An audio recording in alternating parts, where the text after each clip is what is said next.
Hello বন্ধুরা, আশা করি সবাই ভালো আছেন। আমিও ভালো আছি। বন্ধুরা, দেখতে পাচ্ছেন সিঙ্গারা। আমরা সবাই কম বেশি সিঙ্গারা খেতে পছন্দ করি।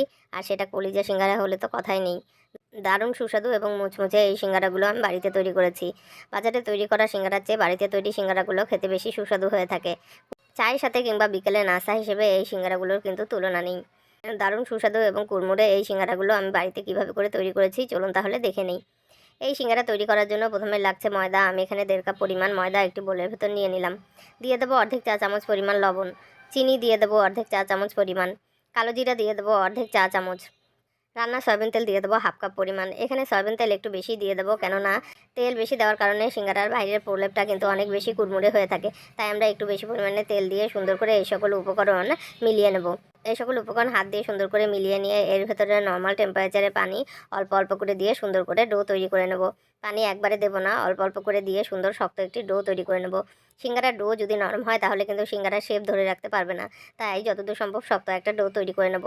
আমি এখানে 1/2 কাপেরও কম পরিমাণ পানি অল্প অল্প করে দিয়ে সুন্দর একটা শক্ত ডো তৈরি করে ঢাকনা দিয়ে ঢেকে 15 মিনিট রেস্টে রেখে দিলাম।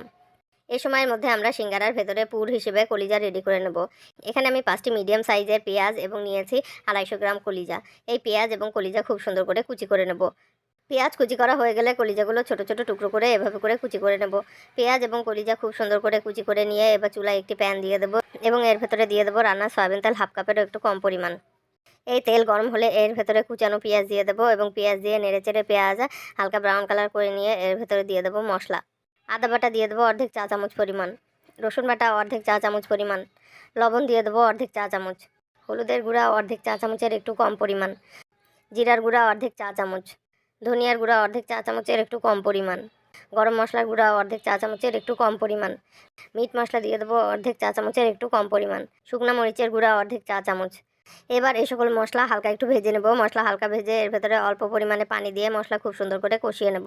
মশলা কষানো হলে এর ভেতরে কুচি করে রাখা কলিজা দিয়ে দেবো এবং এই কলিজা দিয়ে মশলার সঙ্গে খুব ভালো করে ভেজে নিয়ে এর ভেতরে দিয়ে দেবো অল্প পরিমাণে পানি। পানি দিয়ে সুন্দর করে নেড়েচেড়ে কলিজা ঢাকনা দিয়ে ঢেকে লো ফ্লেমে 15 মিনিট রান্না করে নেব।